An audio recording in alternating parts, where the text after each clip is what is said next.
Film की शुरुआत में हम ईवा को देखते हैं। ईवा एक प्रिंसेस है जिसे एक आदमी राजा शोरोन की कहानी सुनाता है।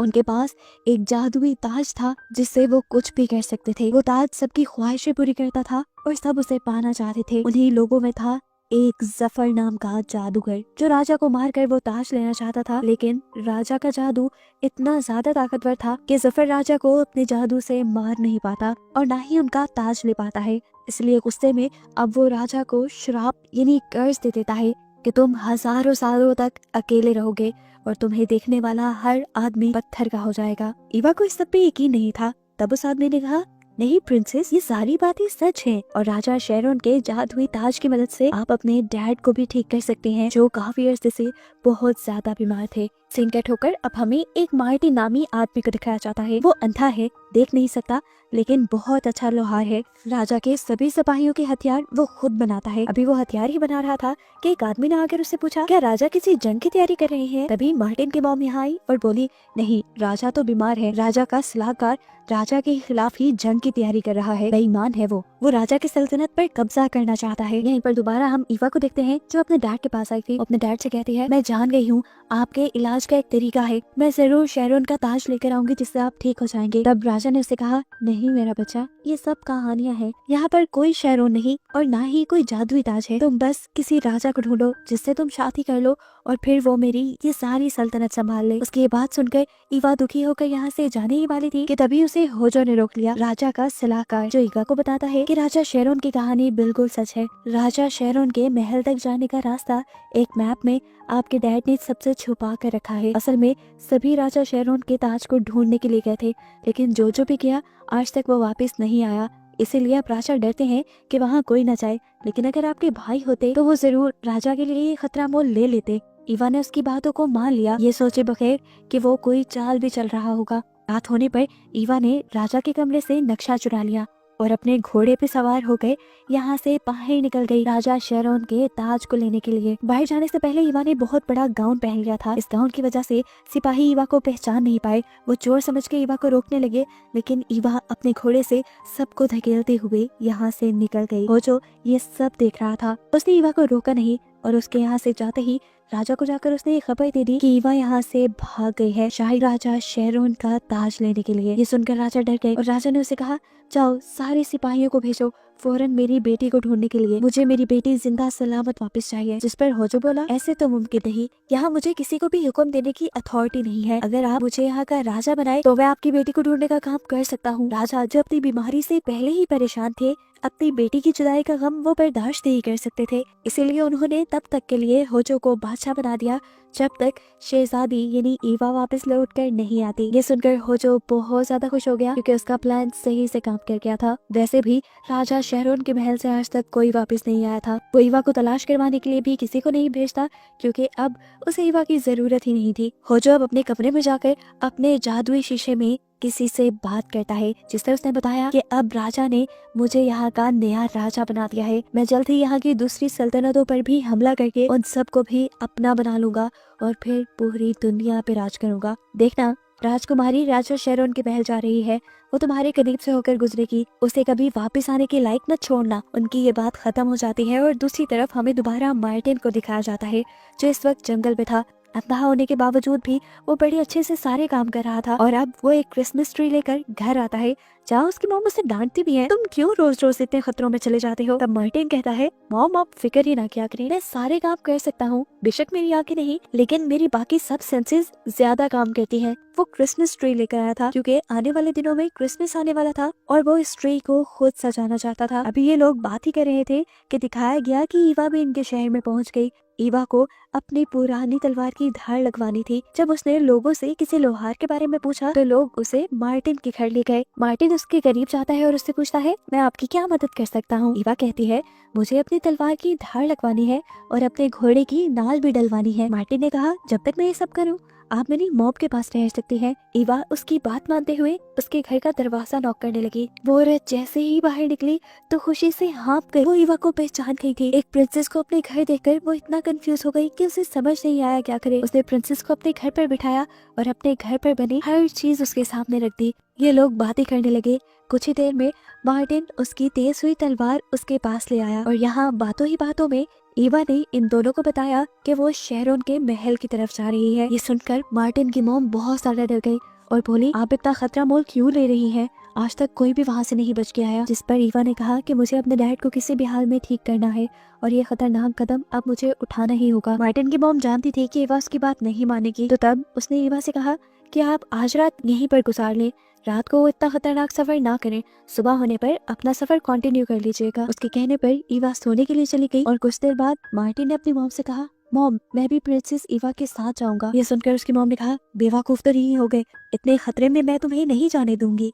तब मार्टिन ने कहा, मॉम हम प्रिंसेस को भी अकेले जाने तो नहीं दे सकते ना। मार्टिन को जिद करता देखकर उसकी मॉम को कुछ समझ नहीं आई और उन्होंने मार्टिन की चाय में सोने की दवाई मिलाकर उसे पिला दी। सुबह देर से मार्टिन की आंख खुली और जब उसने अपनी मॉम से ईवा के बारे में पूछा तो उसे पता चला कि ईवा तो सुबह होते ही निकल गई थी। मार्टिन को शक हो गया था कि उसकी मॉम ने ही उसके साथ की चाल चली है। अब यहाँ करीब उसे प्रिंसेस की खुशबू आ रही थी। खुशबू का पीछा करते हुए वो एक जगह पर पहुंचा तो वहाँ प्रिंसेस का रुमाल था। वो जब रुमाल पकड़े बैठा था तो तब उसकी मॉम ने कहा, मार्टिन क्या आज तुम्हें कोई काम नहीं करना? ऐसे क्यों बैठे हो? अपनी मॉम की बात सुनते हुए वो लकड़ियाँ काटने लगा, लेकिन उसे ऐसा एहसास हो रहा था कि जैसे प्रिंसेस का घोड़ा या प्रिंसेस करीब ही है। उसकी सोच बिल्कुल ठीक थी। कुछ ही सेकंड्स में प्रिंसेस का घोड़ा यहाँ आ गया, जिसे देखकर मार्टिन समझ गया कि जरूर प्रिंसेस किसी खतरे में है, तभी घोड़ा अकेला वापस आया है। भागकर वो घर के अंदर गया और उसने कपड़े पहन लिए। उसने प्रिंसेस को बचाने का फैसला कर लिया था। पहले तो उसे उसकी मॉम ने रोकने की कोशिश की, लेकिन फिर उसका अटल फैसला देखते हुए उन्होंने उसकी बचाव के लिए एक कुल्हाड़ी उसे दी और साथ ही उसे खाने का कुछ सामान भी दिया। और फिर मार्टिन चला गया प्रिंसेस को बचाने के लिए। घने जंगलों से होता हुआ आखिर वो उस एरिया में पहुंच ही गया था जहाँ से आगे वो लंबी पहाड़ियाँ शुरू होती थी, जिसके पीछे था शेरोन का महल। ये घोड़ा अब आगे नहीं जा रहा था। तब उसे अपनी मॉम की बात याद आई कि वो जगह इतनी खतरनाक है कि वहाँ जानवर भी जाने से डरते हैं। अब वो समझ गया था कि ये घोड़ा आगे नहीं जाएगा, आगे का सफर उसे अकेला ही तय करना पड़ेगा। अपनी कुल्हाड़ी से रास्तों को जांचते हुए वो एक दरवाजे तक पहुंचा, जिसके अंदर की तरफ एक छोटी सी सड़क और एक और दरवाजा था। वो दरवाजा शेरोन की शक्ल का बना हुआ था और शेरोन की मूर्ति के कान में एक गॉब्लिन यानी एक बोना बैठा था, जो मार्टिन को देखते ही समझ आता है कि मार्टिन अंधा है और उसे बेवकूफ बनाने के लिए बोलता है, मैं यहाँ का गार्ड हूँ, तुम मुझे कुछ दिए बगैर यहाँ से आगे नहीं जा सकते। मार्टिन कंफ्यूज हो गया और बोला, मैं तो एक आम सा लोहार हूँ, मेरे पास तुम्हें देने के लिए कोई सिक्का नहीं। तब गॉब्लिन ने पूछा, तुम्हारे इस बैग में क्या है? वो बोला, बस खाने पीने की चीजें। जिसे देखकर गॉब्लिन के मुंह में पानी आ गया। एक बन मार्टिन अब थोड़ी दूरी पे रख देता है ताकि उसे गार्ड उठा ले। उसे नहीं पता था कि ये गॉब्लिन है। गॉब्लिन ने जब ये बन टेस्ट किया तो उसे बहुत मजे का लगा और लालच में वो अब मार्टिन के बैग में घुसने लगा। आवाजों से मार्टिन समझ गया कि यहाँ पे कोई है और उसने जल्दी से गॉब्लिन को पकड़ भी लिया। इतने छोटे से को पकड़कर वो हैरान था। मार्टिन ने उसे कहा, इतने छोटे हो, कितना बड़ा झूठ बोल लेते हो और चोरियां भी कर लेते हो। तब गॉब्लिन ने कहा, असल में मुझे बहुत भूख लगती है और जंगल में कई दिनों तक खाने को नहीं मिलता, इतना अच्छा खाना है कैसे छोड़ दूं? ये सुनकर मार्टिन हंसा और मार्टिन ने उसे एक और बन दे दिया। खुश होकर गॉब्लिन ने भी उसकी मदद करने का फैसला किया और उसे बताया, मैं जानता हूँ तुम प्रिंसेस को ढूंढते हुए यहाँ आए हो, रास्ते में चलते हुए तुम्हें एक विच यानी एक डाइन मिलेगी, वो तुम्हारी मदद करेगी और तुम्हें प्रिंसेस तक पहुंचने में आसानी हो जाएगी। लेकिन हाँ, याद रखना उस विच के चुंगल में ना फंस जाना और अगर विच तुम्हें अपने घर ले गई तो उसकी बिल्ली को जरूर अपने साथ ले लेना। उसकी ये बातें सुनने के बाद मार्टिन अब अपने सफर को कंटिन्यू कर देता है और हम देखते हैं कि गॉब्लिन अभी भी उसका पीछा कर रहा था, सिर्फ उसके खाने के लिए। चलते हुए मार्टिन के रास्ते में आ जाती है एक नदी, जिसका अंदाजा उसे अपनी कुल्हाड़ी से हुआ था। वो इस नदी की गहराई का अंदाजा लगाने के लिए पास पड़े हुए कुछ पत्थर फेंककर ये बात पता चलाता है कि ये नदी ज्यादा गहरी नहीं, वो इसे पार कर सकता है। सारे कपड़े उतारकर वो नदी को पार कर लेता है और दोबारा से कपड़े पहनकर अपना सफर शुरू कर देता है। नदी पार करते ही थोड़ी ही दूरी पर उसे वो विच, वो डाइन मिल ही जाती है, जिसके बारे में गॉब्लिन ने उसे बताया था। ये विच बहुत ही अजीब शक्ल की थी। मार्टिन ने जब उससे प्रिंसेस के बारे में पूछा तो वो विच बोली, असल में मुझे ज्यादा कुछ याद नहीं रहता, कोई आई तो होगी प्रिंसेस यहाँ पे, लेकिन कहाँ गई होगी मुझे याद नहीं। मैं अपनी सारी बातें अपनी डायरी में लिख लेती हूँ, अगर तुम्हें पता चलाना है तो तुम मेरे घर आ जाओ और डायरी से पढ़कर मैं तुम्हें बता दूंगी कि वो कहाँ की तरफ गई है। भोला मार्टिन उसकी चिकनी चुपड़ी बातों में आता हुआ उसके घर चला गया। विच ने जाकर उसे एक स्टूल पर बैठा दिया और दिल ही दिल में सोचा, आज तो इस अंधे का गोश्त खाने को मिलेगा। वो मार्टिन को ट्रैप करने के लिए दूध में बेहोशी की दवाई मिलाकर मार्टिन को दे देती है। मार्टिन जैसे ही ये सुनता है तो उसे गड़बड़ महसूस हो जाती है और गॉब्लिन की सारी बातें भी याद आ जाती हैं कि गॉब्लिन ने कहा था इस बुढ़िया से होशियार रहना। अब उसने अपना दिमाग लगाया और विच से बोला कि मुझे बाहर से आवाजें आ रही हैं, शायद बाहर तुम्हें कोई बुला रहा है। विच भागती हुई बड़ी तेजी से बाहर गई कि आज तो एक और शिकार भी मिल गया। उतने में ही पीछे से मार्टिन ने विच के दूध के साथ अपना दूध बदल दिया और जब विच वापस आई तो वो बोली, बाहर तो कोई भी नहीं था, तुम्हें वहम हुआ होगा, चलो जल्दी से, शाबाश अब दूध पी लो। मार्टिन ने भी दूध पी लिया और फिर बेहोशी का नाटक करने लगा, क्योंकि वो जानता था कि ऐसे विच नहीं मानेगी। विच अब खुशी खुशी आग जलाने लगी कि वो मार्टिन को पका लेगी, लेकिन इतने में खुद ही बेहोश हो गई। उसे जब होश आया तो मार्टिन ने उसे उबलते हुए पानी के ऊपर लटकाया हुआ था। वो बोला, बताओ मुझे प्रिंसेस के बारे में, नहीं तो मैं तुम्हारा अभी सूप बना दूंगा। विच डर गई और उसने सच सच मार्टिन को बता दिया कि प्रिंसेस किस रास्ते पर गई थी। इसके बाद वो विच बोली, मुझे नीचे तो उतारो, लेकिन मार्टिन उसे उतारे बगैर वहाँ से चल पड़ा। मार्टिन अब आगे की तरफ बढ़ने लगा। रास्ते में मुश्किलें अब बढ़ती जा रही थी। ये पहाड़ियाँ तो हर कदम पे मुश्किलें लेकर आ रही थी। एक तो ऊंचाई में ये पहाड़ी थी। मार्टिन को ऊपर की तरफ चढ़ते हुए बहुत मसला हो रहा था। अब यहाँ गॉब्लिन उसकी मदद करने के लिए बोला, जिस पहाड़ी पे तुम चढ़ रहे हो ना, ये बहुत पतली है, अगर तुम गिर गए तो फंस जाओगे, निकलना आसान नहीं होगा। पर मार्टिन हिम्मत करता रहा। कुल्हाड़ी से ऊपर की ऊंचाइयों का अंदाजा लगाते हुए वो ऊपर की तरफ चढ़ता रहा। पीछे से विच ने भी पास पड़ी एक कुल्हाड़ी को उठाया और अपनी रस्सी को तुड़वा कर आजाद हो गई। उसने फौरन शीशे में किसी से बात करना शुरू की। यह और कोई नहीं बल्कि होजो ही था, जिसे उसने बताया कि मुझे लगता है अब तुम्हारा कर्ज टूट जाएगा। होजो बोला, क्या बकवास कर रही हो, तुम जानती हो वो कर्ज मैंने ही दिया है। मैं ही हूँ असली सफर जो 1000 साल से जिंदा है। मैं ही वो जादूगर हूँ जिसने वो शराब दिया था। मैं अभी नहीं मरा तो वो शराब कैसे टूट सकता है। तब बूढ़ी औरत बोली कि अगर कोई एक दिन तक बिना शेरोन को देखे उसके साथ गुजार दे तो उसका शराब टूट जाएगा, और अब मार्टिन नामी बंदा तुम्हारा ये शराब तोड़ देगा, क्योंकि वो अंधा है और वो शेरोन के महल की तरफ जा रहा है। ये सुनकर उसे बहुत ज्यादा गुस्सा आया और वो फौरन अपना काला जादू चलाते हुए काले धुएं छोड़कर फौरन ही मार्टिन के पीछे आ गया। इस टाइम मार्टिन एक अजीब सी पहाड़ी पे था जिसपे चढ़ना कहीं मुश्किल था। मार्टिन ने हिम्मत नहीं हारी और आहिस्ता आहिस्ता कदम बढ़ाते हुए अपना पूरा जोर लगाते हुए वो ऊपर चढ़ने लगा।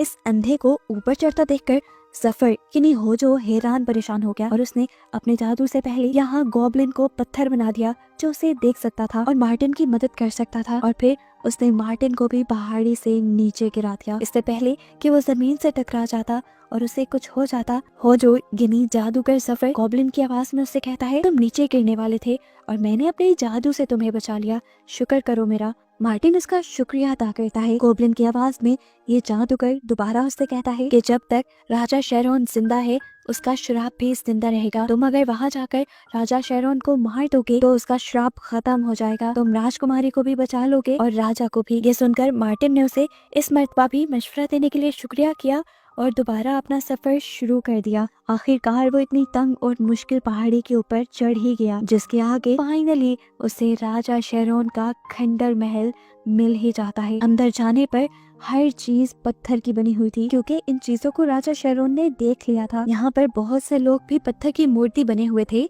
जिन्होंने शेरोन की आंखों में देख लिया था। वो इन्हीं पत्थरों की मूर्तियों को पकड़ता पकड़ता आगे पहुँचता है। एक मूर्ति के पास पहुँचने पर उसे बिल्कुल प्रिंसेस के कपड़ों जैसी स्मेल आ रही थी और वो समझ गया कि यही प्रिंसेस है। राजा शेरोन अब इस आदमी को देखकर हैरान हुआ। वो कई मर्तबा राजा शेरोन की तरफ मुंह कर चुका था और राजा उसे देख भी चुका था, लेकिन फिर भी वो पत्थर का नहीं बना। दुखी शेरोन हैरान होकर उससे पूछता है, तुम पत्थर के क्यों नहीं बने अभी तक? मार्टिन बताता है, क्योंकि मैं अंधा हूँ, तुम्हें देख नहीं सकता। मैं यहाँ पर तुम्हारा श्राप तोड़ने के लिए आया। शेरोन भी 1000 साल से इस तन्हा लाइफ से तंग आ चुका था।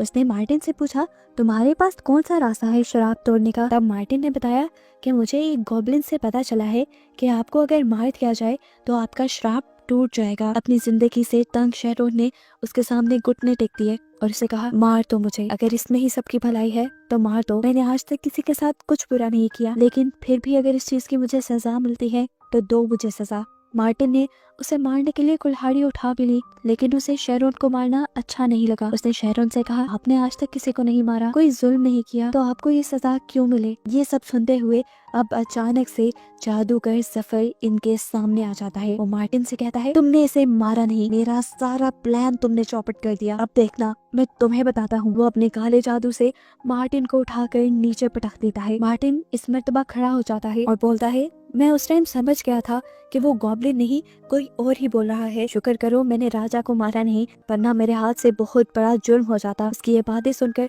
जादूगर को एक और मर्तबा गुस्सा आया और उसने मार्टिन को अपने काले जादू में जकड़ लिया। जब मार्टिन बिल्कुल मरने के करीब था तो जादूगर ने उसे दोबारा जमीन पर फेंक दिया और बोला कि मैं तुम्हें तड़पा तड़पा कर मारूंगा। तड़पते हुए मार्टिन के पास शेरोन ने उसकी ही कुल्हाड़ी फेंकी। कुल्हाड़ी को अपने पाँव के पास लगते ही मार्टिन समझ गया कि उसे क्या करना है। यहाँ जादूगर भी एक ही बार में अब मार्टिन को मारने की तैयारी कर रहा था और ये बात उसने मार्टिन से कह भी दी इससे पहले कि वो अपना जादू करता और मार्टिन को मार देता। एकदम से मार्टिन कुल्हाड़ी उठाकर घुमाते हुए उसके सीने में फेंक देता है, जिससे सफर का काला जादू यहीं पर भस्म होने लग जाता है। इसके बाद करीब जाकर मार्टिन उसके सीने से जैसे ही कुल्हाड़ी निकालता है तो जादूगर मर जाता है और काला धुआं चारों तरफ फैल जाता है। उसकी बॉडी भी काले धुएं में मिल जाती है और यहाँ पर एक छोटा सा चूहा रह जाता है जो यहाँ से भागने की कोशिश कर रहा था। लेकिन तभी मार्टिन की बिल्ली जो मार्टिन विच के घर से लेकर आया था वो उस चूहे को पकड़कर खा जाती है और ऐसे सफर का सारा किस्सा तमाम हो जाता है। राजा शेरोन के ऊपर से उसका श्राप यानी कर्ज भी टूट जाता है और यहाँ पत्थर के सभी बने लोग भी आजाद हो जाते हैं, नॉर्मल हो जाते हैं। मार्टिन की ये बहादुरी देखकर शेरोन बहुत खुश था। 1000 साल बाद वो आजाद हुआ था और इसकी वजह सिर्फ मार्टिन की बहादुरी थी। उसने मार्टिन से पूछा, बताओ तुम्हारी क्या ख्वाहिश है, मैं अभी पूरी कर देता हूँ। मार्टिन बोला, मैं सिर्फ यहाँ प्रिंसेस ईवा को बचाने आया था, इसके अलावा कुछ नहीं। शेरोन को उसकी खुददारी भी पसंद आई और वो बोला, मैं जानता हूँ तुम खुद कुछ नहीं मांगोगे, लेकिन मुझे पता है इस टाइम तुम्हें किस चीज की सबसे ज्यादा जरूरत है। वो यहाँ मार्टिन को उसकी आंखों की रोशनी दे देता है। मार्टिन पहली मर्तबा ये सारी दुनिया देख रहा था और बहुत ज्यादा खुश था। ये लोग अब जाने ही वाले थे, लेकिन तभी शेरोन ने उसे कहा, रुको, मैं अब बूढ़ा हो गया हूँ, जल्द ही मर जाऊंगा, मेरी सल्तनत अकेली रह जाएगी, इसीलिए आज से मैं तुम्हें और प्रिंसेस ईवा को यहाँ का राजा और रानी बनाता हूँ, अपनी सल्तनत तुम्हारे हाथ में देता हूँ। ये फैसला सुनकर सभी बहुत ज्यादा खुश हो जाते हैं और ये दोनों शेरोन से वादा करते हैं कि जल्द ही ये लोग अपने घर वालों से मिलकर यहाँ वापस आ जाएंगे और ये सब कुछ संभाल लेंगे। यहाँ पर ईवा भी शेरोन से अपने डैड को ठीक करने की विश मांगती है और शेरोन उसकी भी विश पूरी कर देता है, जिसके बाद वो इन दोनों को इनके घर के करीब छोड़ देता है। ये लोग जब घर वापस आए तो यहाँ पे सब कुछ पहले जैसा हो गया था। राजा ने ठीक होकर अपना सारा निजाम संभाल लिया था, सभी अमन में थे और खुश थे। ये देखकर प्रिंसेस ईवा भी खुश हुई और उसके डैड भी उसे देखकर फख्र करने लगे। आखिर में दिखाया गया कि मार्टिन और प्रिंसेस ईवा की शादी हो गई, जिसके बाद वो शेरोन की हुकूमत संभालने लगे और इस तरह इस कहानी की हैप्पी एंडिंग हुई।